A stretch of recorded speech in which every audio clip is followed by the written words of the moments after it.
Quand la nuit s'installe, que le calme enveloppe tout, il reste une attente silencieuse dans ton cœur, souvent sans mots. C'est ce moment, ce dernier instant avec Allah. Dans cette vidéo, je vais te dévoiler 3 mots simples, mais puissants, que peu connaissent. Des mots capables de bouleverser ton âme, d'illuminer ton sommeil, et surtout, de restaurer ton lien avec le Créateur avant que tes yeux ne se ferment. Reste bien jusqu'à la fin, car ce que tu t'apprêtes à entendre n'est pas qu'une simple information, mais une invitation à revenir vers Allah de manière profonde. Si ce message résonne en toi, abonne-toi à cette chaîne, laisse un j'aime pour soutenir cette œuvre spirituelle et partage en commentaire. Que dis-tu toi à Allah avant de dormir? Car ta parole peut en inspirer une autre et ensemble, nous pouvons éveiller bien plus que des consciences. Nous pouvons réveiller des cœurs. Bismillah. La nuit ne commence pas simplement quand le soleil se couche. Elle débute quand le monde se retire peu à peu. Quand les bruits de pas se taisent, quand les conversations cessent, quand les écrans s'éteignent et que le cœur entend enfin le silence. C'est à ce moment précis qu'un phénomène étrange se produit. Tout semble s'endormir, mais toi, tu restes éveillé. Pas ton corps, pas même ton esprit, mais quelque chose de plus profond, quelque chose que tu n'arrives pas toujours à saisir. C'est ton âme. Écoute-la. Elle murmure, elle soupire, peut-être même pleure en silence sous les couvertures tandis que le reste du monde dort. Elle te pose des questions que tu repousses pendant le jour, elle connaît des vérités que tu n'oses pas affronter. C'est elle qui parfois te réveille en pleine nuit, sans raison apparente, juste pour te ramener à toi-même. C'est elle qui serre la poitrine, sans que la douleur ne soit visible. C'est elle qui se languit d'un seul nom, Allah. Quand tout disparaît, quand les rideaux tombent, il ne reste que toi et lui. Et dans ce tête-à-tête invisible, il est là, même quand tu l'as oublié toute la journée. C'est lui qui prend vos âmes pendant votre sommeil. Surah Az-Zumar, 42. Ce verset ne parle pas seulement de la biologie du sommeil, il évoque un moment de remise, de repos spirituel. Quand tu dors, ton âme quitte ce monde et revient entre ses mains. Et personne ne sait si demain il choisira de la lui rendre. As-tu réfléchi à cela aujourd'hui? Chaque nuit est une fin déguisée, un rappel silencieux que le réveil n'est pas garanti. Et pourtant, combien dorment sans un mot, sans une pensée, sans lever les yeux vers le ciel? Combien s'endorment dans la colère, l'insouciance, le vide, sans se confier à celui qui veille, à celui qui ne dort jamais? Ce moment-là, ce moment entre l'agitation et le sommeil, c'est une porte discrète, une porte que peu remarquent. Et pourtant, tout peut changer si tu choisis de la franchir. Pas besoin de discours compliqués, pas besoin de belles phrases. Parfois, ce qu'Allah attend de toi, ce que ton âme réclame en silence, ce sont juste 3 mots. 3 mots qui purifient, 3 mots qui allument une lumière dans les ténèbres. 3 mots qui ont traversé les générations de croyants. 3 mots que même un cœur brisé, abîmé, peut murmurer. Mais les dis-tu? Ou bien t'es-tu éloigné au point de ne plus entendre ces soupirs? Et si tu t'arrêtais un instant, maintenant, et que tu te demandais, à quand remonte la dernière fois où j'ai parlé Allah avant de m'endormir? Pas avec des lèvres qui récitent mécaniquement, mais avec le cœur. Tu sais, ce cœur qui désire être entendu. Ce cœur que tu caches derrière l'écran, les soucis, les blessures, c'est celui-là que Dieu regarde. Lui, pas les apparences. Le monde voit tes photos, tes réussites, tes mots. Mais Allah, lui, entend ton silence. Et ce silence de la nuit, il est fait pour ça. Il est fait pour que tu reviennes, que tu recommences, que tu dises enfin ces 3 mots que tu ressens profondément avant de les prononcer. Tu n'as pas besoin d'être pur, parfait, ou même fort. Tu as juste besoin d'être sincère. Le reste, Allah s'en charge.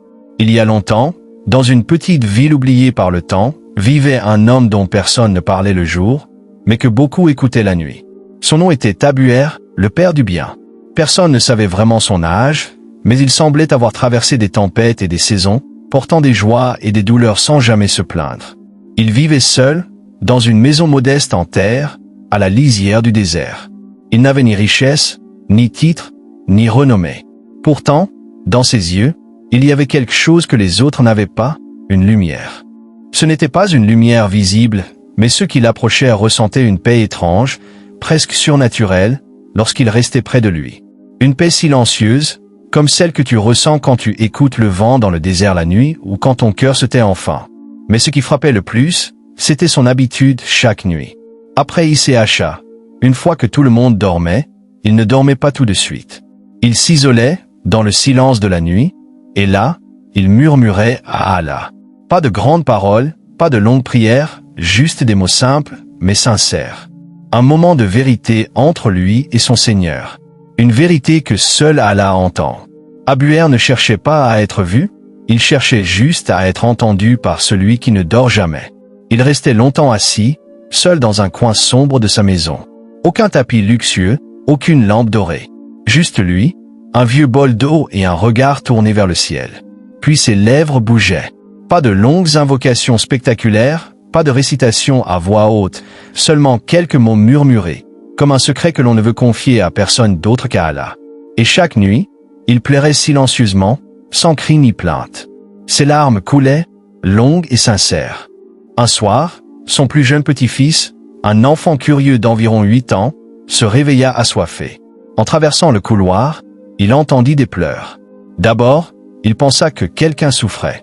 Il s'approcha et là, il vit son grand-père, seul dans la pénombre, les mains levées vers le ciel, les yeux fermés et les larmes glissant sur ses joues. L'enfant ne dit rien. Il resta caché derrière la porte entr'ouverte et écouta. C'est alors qu'il l'entendit. 3 mots, toujours les mêmes. Ya Allah, aghfirli. Oh Allah, pardonne-moi. Le vieil homme répétait cela encore et encore, comme si ces mots étaient les battements de son cœur, comme si tout ce qu'un être humain pouvait vouloir dire à son Seigneur se résumait en ces simples mots. Le lendemain, à l'aube, l'enfant vint timidement voir son grand-père. « Grand-père, pourquoi pleures-tu chaque nuit? Es-tu triste ?» Le vieil homme sourit doucement, caressa les cheveux du petit garçon et répondit. « Mon enfant, je pleure non pas parce que je suis triste, mais parce que je me souviens. Je me souviens de tout ce que j'ai oublié pendant la journée, d'Allah que j'ai négligé, des erreurs que j'ai faites sans m'en rendre compte, et surtout de la fragilité de mon âme. Alors chaque nuit, avant que mes yeux ne se ferment, je lui rends ce qui lui appartient, mon cœur. » Le garçon réfléchit un instant puis demanda. « Mais pourquoi dis-tu toujours Ya Allah aghfirli, juste ces mots? » « Parce que, dit le vieil homme en levant les yeux vers le ciel, ces 3 mots suffisent. » Puis il ajouta en posant la main sur sa poitrine. « Le pardon d'Allah, mon fils, est plus vaste que la nuit elle-même. Il suffit d'un mot sincère pour faire tomber un océan de fautes. Ce mot, c'est le pardon. Dis, ô mes serviteurs qui avez commis des excès contre vous-même, ne désespérez pas de la miséricorde d'Allah, car Allah pardonne tous les péchés. » Surah Az-Zumar, verset 53. Et ce verset, il le récitait souvent. C'était comme un baume qu'il posait sur son cœur chaque soir. Les années passèrent, le petit garçon grandit. Le vieil homme quitta ce monde un matin paisible, après avoir murmuré une dernière fois ces 3 mots avant de s'endormir pour la dernière fois. Ya Allah aghfirli. Le petit garçon, devenu homme, perpétua cette tradition, et son fils après lui. Parce que ces 3 mots n'étaient pas seulement des paroles. Ils étaient un héritage, un secret transmis de cœur en cœur, une porte discrète vers la miséricorde d'Allah. Toi qui écoutes ces mots aujourd'hui, as-tu déjà dit sincèrement Ya Allah aghfirli? Pas pour réciter, pas pour paraître pieux, mais pour revenir. Revenir d'un éloignement que toi seul connais. Revenir avec un cœur qui a vu la poussière du monde, mais qui désire être lavé. Le prophète, que la paix soit sur lui, disait, « Par Allah, je demande pardon à Allah et je me repens à lui plus de 70 fois par jour. » Rapporté par Al-Bukhari. Et pourtant, lui, le pur, le bien-aimé d'Allah, demandait pardon 70 fois par jour. Et nous, combien de nuits passons-nous sans prononcer un seul Ya Allah? Combien de cœurs s'endorment lourds, alors qu'il suffirait de 3 mots pour les alléger? Pourquoi ces mots peuvent tout changer? 3 mots, Ya Allah aghfirli, semblent si simples, si courts qu'ils peuvent être prononcés en une respiration. Et pourtant, dans le monde invisible, ils ont le poids d'une montagne. Pourquoi ces mots ont-ils un pouvoir aussi profond? Pourquoi peuvent-ils réellement changer une vie, un cœur, une destinée? La réponse commence par la nature même d'Allah. Premier, parce qu'Allah aime pardonner. Dans le Coran, Allah ne se présente pas seulement comme celui qui punit ou juge. Il se décrit d'abord et avant tout comme Ar-Rahman Ar-Rahim, le tout miséricordieux, le très miséricordieux. Mais il ne s'arrête pas là. Il dit aussi dans le Coran, « Et ton Seigneur est le pardonneur, plein de miséricorde » Sourate Al-Kahf, verset 58. Et encore, Allah aime ceux qui se repentent. Sourate Al-Baqarah, verset 222. Hence why an instant. Le Créateur de l'univers, celui qui connaît tes secrets les plus profonds, celui qui voit tes fautes que personne d'autre ne connaît, aime quand tu lui dis pardonne-moi. Ce n'est pas un signe de faiblesse, mais un acte de force spirituelle, de lucidité et d'humilité. Lorsque tu dis Ya Allah Akfirli, tu reconnais deux choses en une seule phrase. Tu reconnais qu'il est Dieu et que toi, tu es son serviteur. Tu reconnais que ton salut ne dépend pas de toi, mais de sa miséricorde. Et cela, c'est l'essence même du Tawhid, l'unicité d'Allah. Parce que ces mots te rapprochent d'Allah. Allah dit, je suis proche, et je réponds à l'appel de celui qui m'invoque quand il m'invoque. Sourate Al-Baqarah, 2, 186. Quand tu dis Al-Akfir, tu entres en dialogue direct avec lui. Tu t'adresses à lui sans intermédiaire, sans formalité. Tu ne récites pas un texte figé. Tu ouvres ton cœur. À ce moment précis, tu n'es plus seul. Tu n'es plus perdu, tu es relié à l'infini. Même si tu ne ressens rien, même si tu as l'impression que ton invocation est faible, sache qu'elle est entendue. Parce que chaque mot sincère monte vers le ciel, et parfois, ce sont les larmes silencieuses, les akfirli chuchotés dans l'obscurité, qui ont le plus de valeur aux yeux d'Allah. 5. Parce qu'il te rappelle qui tu es vraiment. Dans notre monde moderne, tout nous pousse à oublier notre vulnérabilité. On veut paraître fort, confiant, parfait. Mais la réalité, c'est que nous sommes faibles, égarés parfois et terriblement dépendants d'Allah. Dire Ya Allah Akfirli, c'est accepter d'être humain, c'est redevenir vrai. C'est descendre de l'illusion de la maîtrise et se remettre entre les mains de celui qui contrôle tout. Et il n'y a rien de plus puissant que cette humilité spirituelle. Voilà pourquoi ces mots peuvent tout changer. Pas parce qu'ils sont magiques, mais parce qu'ils sont sincères. Parce qu'ils réveillent en toi ce qui dort depuis trop longtemps et parce qu'ils t'ouvrent la porte d'un amour divin qui n'attendait qu'un mot pour se déverser sur toi. 6. L'oubli quotidien est la chance de chaque nuit. La journée défile comme un souffle. Tu te lèves, tu cours, tu vis ou du moins, tu essaies. Les notifications, les visages, les bruits, les attentes. On te demande d'être là, d'être fort, d'être efficace. Tu te débats entre ce que tu dois faire et ce que ton âme appelle en silence. Mais dans tout cela, tu oublies. Pas volontairement, pas par malice, simplement parce que tu es humain. Tu oublies que tu as un cœur. Tu oublies qu'il a besoin d'être nourri, tout comme ton corps. Tu oublies qu'il n'est pas seulement fait de chair, mais aussi de lumière. Et surtout, tu oublies Allah. Pas parce que tu le renies, non, mais parce que le tumulte de la vie étouffe la voix douce de la foi. Parce que ton esprit est occupé à survivre et non à s'élever. Mais Allah, lui, ne t'oublie jamais. Et chaque soir, quand le monde se calme, quand les murs se taisent, quand la lune s'élève silencieusement, Allah te tend une clé. C'est la nuit. Une simple nuit, apparemment pleine d'obscurité, mais remplie de lumière pour celui qui la cherche. Tu crois que tu vas dormir, mais en réalité, tu vas retourner. Retourner à celui que tu as négligé toute la journée. Retourner, les mains vides mais le cœur tremblant. Retourner avec peut-être même des fautes collées à toi, mais avec l'envie d'être lavé. Tu n'as pas besoin de savoir beaucoup. Tu n'as pas besoin de versets compliqués ni de prières parfaites. Tu n'as besoin que d'un moment de vérité. Allonge-toi dans le noir. Pose ta main sur ton cœur. Écoute-le battre. Tu vis encore. C'est déjà un miracle. Et là, dans ce silence, dans cette intimité, dis simplement « Ya Allah, pardonne-moi ». C'est tout. Tu n'as rien à prouver. Tu n'as pas à parler fort. Tu n'as pas à pleurer, même si parfois cela viendra tout seul. Tu n'as qu'à être vrai. Et c'est cela, la magie des nuits. C'est qu'elles offrent un espace que le jour n'a pas. Un espace où tu peux enfin être toi-même, sans masque, sans performance, sans bruit, et surtout, un espace où Allah t'écoute différemment. Tu crois que tu es seul dans ton lit? Tu crois que personne ne sait ce que tu ressens? Tout est trams. Il y a des anges qui descendent chaque nuit. Ils cherchent ceux qui se souviennent d'Allah dans l'obscurité. Ils montent ensuite, rapportant ton nom, ton murmure, tes soupirs, tes akfirli. Ils dormaient peu pendant la nuit et aux dernières heures, ils imploraient le pardon. Surah 88 Riyad, verset 17-18. Tu lis ces mots, mais les vis-tu? Tu peux les vivre ce soir, sans effort, sans cérémonie, juste toi, ton cœur et Allah. Chaque nuit est une porte ouverte. Tu peux choisir d'y entrer ou de la laisser se fermer jusqu'au jour où il sera trop tard. Et ce jour-là, quand l'âme quittera le corps, quand les yeux ne se rouvriront plus, tu comprendras que chaque nuit était un cadeau. Un moment de retour, Une chance offerte gratuitement par le plus généreux des rois. Tu t'en veux parfois de l'avoir oublié. C'est bon signe. Ce remords, ce pincement au cœur, ce n'est pas un reproche. C'est un rappel. Une voix douce te dit « Reviens, je t'attends ».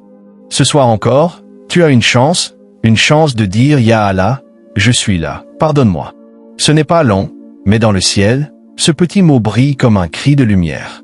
Alors, ralentis, laisse le monde tourner sans toi. Ferme les yeux et rappelle-toi.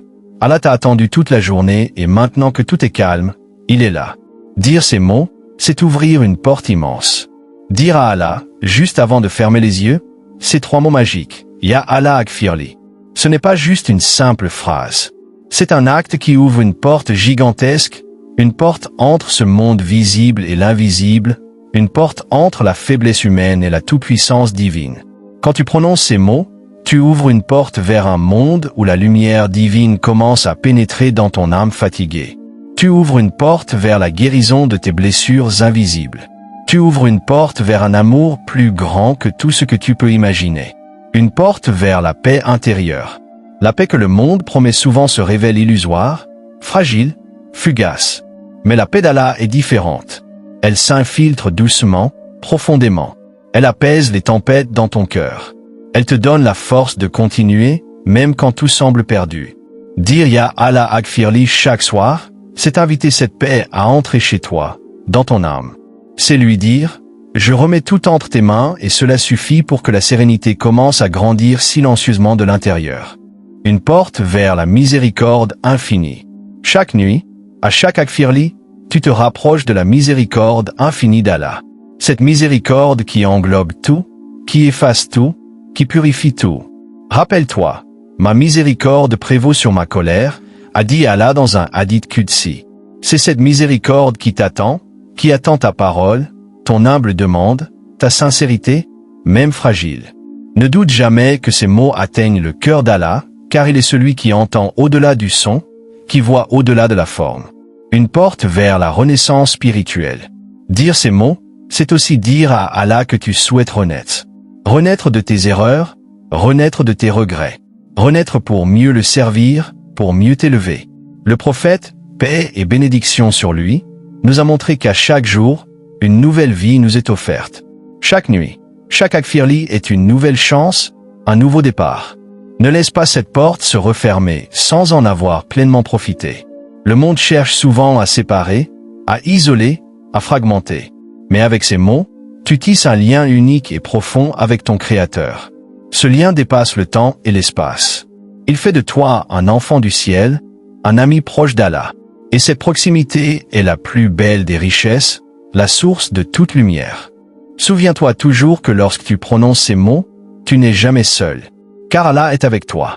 Les anges sont à tes côtés et les bénédictions descendent doucement. Même si ta vie semble parfois être un désert, cette porte ouverte est une oasis. Un refuge où tu peux déposer tes fardeaux et retrouver la force. Pour finir, je t'invite à faire de ces 3 mots ton rituel nocturne. Avant de dormir, dis-les avec ton cœur, même si ta voix est faible, même si tu ressens une hésitation. Car ce petit geste est un pas immense vers la lumière. Et si cette vidéo t'a touché, abonne-toi à la chaîne pour ne rien manquer. Laisse un j'aime pour soutenir cette mission de lumière et partage en commentaire ce que ces mots signifient pour toi. Ton partage peut aussi être la clé d'ouverture pour quelqu'un d'autre. Que chaque nuit soit une invitation douce à revenir à Allah et que chaque aurore soit un nouveau souffle d'espoir. Car avec lui, tout est possible. Souviens-toi toujours que lorsque tu prononces ces mots, tu n'es jamais seul. Car Allah est avec toi. Les anges sont à tes côtés et les bénédictions descendent doucement. Même si ta vie semble parfois être un désert, cette porte ouverte est une oasis. Un refuge où tu peux déposer tes fardeaux et retrouver la force. Pour finir, je t'invite à faire de ces 3 mots ton rituel nocturne. Avant de dormir, dis-les avec ton cœur, même si ta voix est faible, même si tu ressens une hésitation. Car ce petit geste est un pas immense vers la lumière. Et si cette vidéo t'a touché, abonne-toi à la chaîne pour ne rien manquer. Laisse un j'aime pour soutenir cette mission de lumière et partage en commentaire ce que ces mots signifient pour toi. Ton partage peut aussi être la clé d'ouverture pour quelqu'un d'autre. Que chaque nuit soit une invitation douce à revenir à Allah et que chaque aurore soit un nouveau souffle d'espoir. Car avec lui, Tout est possible.